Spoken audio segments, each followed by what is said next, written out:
And I'm Brother Bob. Welcome to my channel. Please hang up and try again. Oh, I can't be doing that. Come over here. Hi. I would answer the question, gee whiz, you have to go out and buy 2 new tires to get past inspection. The other 2 are passed. Where do you put the new tires? Do you put them on the front axle for better handling, or do you put them on the rear axle for longer laps? Yes. I'm going to tell you right now, the difference is this much. Okay, good. You put them on the front and you have yourself a situation, you say, well, I missed it by that much. So you do what they recommend and you put the new rubber on the back and you have yourself an incident and you're like, whoops, look, it's only a little dent. That's the difference. The dealers will recommend putting the new rubber on the rear. They say it's safer, but the reality is it's not. I know this because, like I previously stated, I put new tires on the car and I know just from the way the car hems, which is not safer, that it's time to replace the tires on the front axle where most people would rotate them. It's like, why do that? The only reason they have to make you rotate the tires is because there's profit in bulk. Go ask Costco, man. 4 tires gives them a bigger profit margin than 2. So that's why they recommend rotating your tires to make them wear evenly, so they're all evenly worn down to needing replacing when you go back for more tires. More tires, big money, that's the way of business, okay? And you give them credit too, man. You say, hey, you know, I bought these cheap-ass tires at this store 30,000 miles ago and they still got plenty of tread left. Yeah, that's why they have you put them on the back. Okay? But you put a set of 20,000 mile tires on the front and 10,000 miles later they're all worn out. Yeah, you had good handling for, you know, a good chunk of that, but after a while you got worn tires all over. Put a brand new set of tires on my car and I could not rotate them, and I could tell when it was time to get new tires because of, you know, the way the car handled. When I checked my, I'm getting down closer to the rear bar. I can't go over 50 on the highway because I'll start hydroplaning and have the oversteer effect on my front-wheel drive car. Okay, so, yes, I think I did. Yes, that much. Yeah, I did that one. Alright, this is something I know.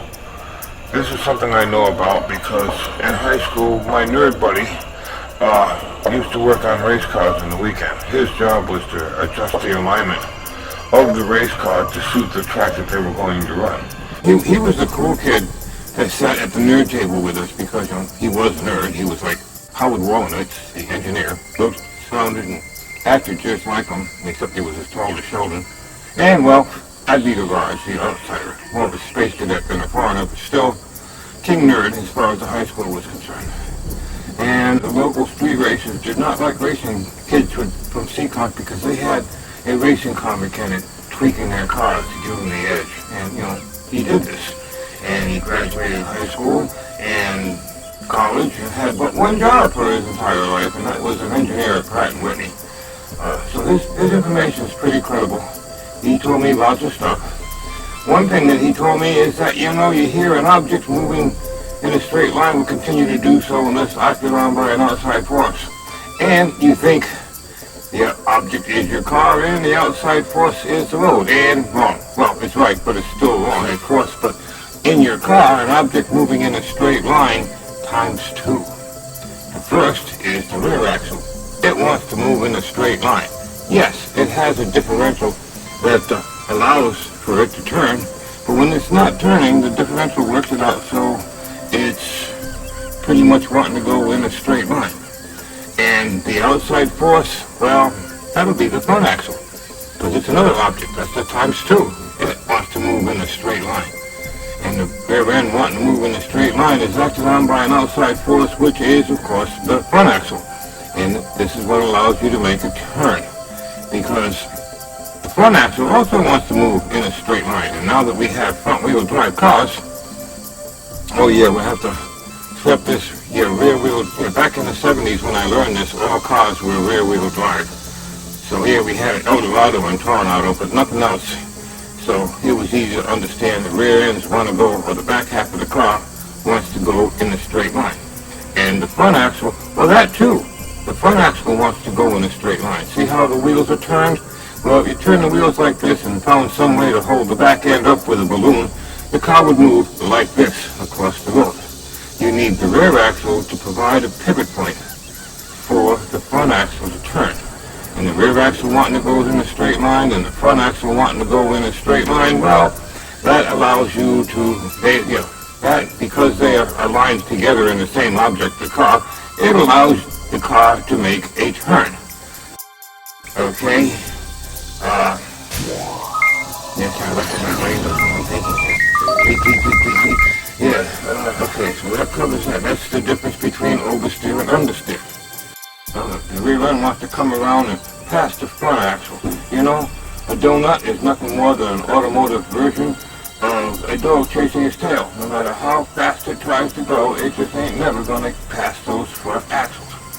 And the front axles, well, they want to go straight if it wasn't for the rear axle, even in a front-wheel drive car. The front wheels, they want to go in a straight line now because we have these fancy-ass, because we have the high-tech because we have high-tech computerized transmissions. It's possible to get the computer to shift the differential to help the turn, but technically, without the rear end, you ain't going to have a pivot point. And you've got enough weight and momentum in the rear end. It's still going to want to pass the front wheels if it goes slow enough, especially if you hit a puddle of water with your front tires with a little tread on them, and that gives you a braking hydroplaning thing, and well, the back end's going to want to come around. It just, wants to go in a straight line. Okay, stop. Okay, and I know this, it's got more to do with G-forces and an object moving in a straight line. And an object moving in a straight line will continue to do so, and that's acted on by an outside force. And the outside force, of course, would be the road or road surface that you're on. Depending on how thick the road surface is, these illustrations basically share ice. This is what's going to... There could be lots of things that would cause your car to perform like this, including going too fast. Ever go down an exit at like 35, 40 miles an hour and see a speed limit 25 sign? That's because under ideal road conditions, this can happen. Depends if your car is oversteer or understeer. Back in the day, I remember you used to be able to go to the alignment shop and say, hey, make it look more responsive, and they'd give them more understeer. And you say, hey, I need, more smoother ride. Well, then they would set it up more understeer. But you can't do that today because they're certified. And when you get your car aligned, it's supposed to go exactly where the manufacturer says. And if it don't, and you're in an accident, there's going to be somebody in trouble, maybe even lose his license. So that's why you can't do that no more.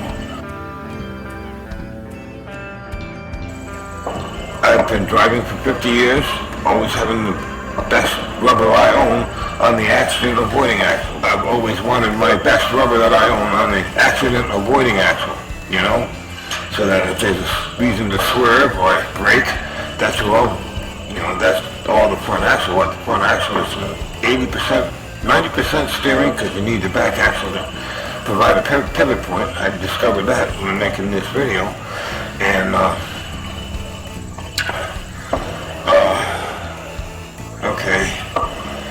and the front axle gives 90% steering, 80% braking, and 100% acceleration. Why would I not want the best rubber I own on those tires? Okay, I'll tell you why. Because at one point, the front tires get worn and the back tires are better. And then when I go and switch them so I got the best rubber on the front, then I gotta go buy 4 new tires. I'd rather have the best tires left over on the back, or one, the best worn tires I got on the back, and put the best tires I can buy on the front.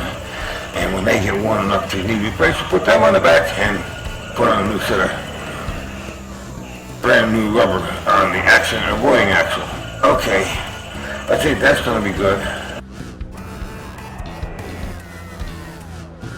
Yeah, this was back in high school. My grandfather was a printer and my father was a printer. And me and my brother Adam both, we decided we didn't want to be a printer. But me being smarter than him and in high school, I wanted to take creative writing just because I'm a musician. It would help you write better songs. And, who knows, even though I didn't want to be a printer, I might end up in there. Decided to take journalism.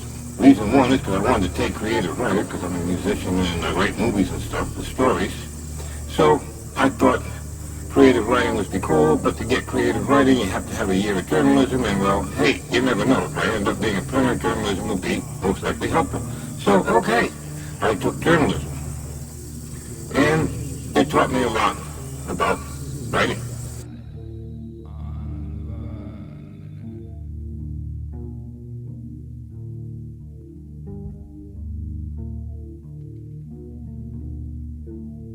I graduated high school, and sure enough, it was a recession, and the only job that was available was one my father knew about, in printing. So I got into printing. And, when I was printing, an ad reprint. Now, an ad reprint is, like, remember that ad you printed before? You'll pick it up and run it again. Don't make any changes. A reprint. And it was the stupidest. I mean, I went over to I was running it, reading it, and went over to the pressman next to me, and I said, man, I've heard an awful lot of bullshit ads in my day, but this one takes the cake. And he looked at it and goes, yeah, dude, it's a reprint. They reprinted it before, they're reprinting it now, so, they're going to make money on it. But I think, how can they be? There ain't nobody on this planet stupid enough to buy this BS. I'm sorry. It's just, blatant right in your face. 5th grade science. You smarter than a 5th grader. A 5th grader would pass science, would be able to figure out this thing ain't real. But, I figured nobody's stupid enough to buy this, okay? And later, my brother, who got into tires and started printing, hands me a piece of paper and says, here, read this thing. You'll learn a thing or two. And I did learn two things. Easy, 3, really. First thing was that, people are stupid enough to believe this. And the second thing is, they didn't make any changes. It's still the exact reprint that I printed 30 years ago. So, the third thing that I learned is that there are people stupid enough on this planet to believe this crap. I had to rethink myself. I had to reevaluate what I've been believing for, many decades. There are people stupid enough on this planet to believe this. And, so that's why I have the massively stupid. They think they get it, haven't got a clue, don't even realize they're not smart enough to understand, because I've been fighting with them for 10 years. That's why I'm homeless and in the streets, but we don't need to put this part in. I got no family because of what he did over this stupid hat.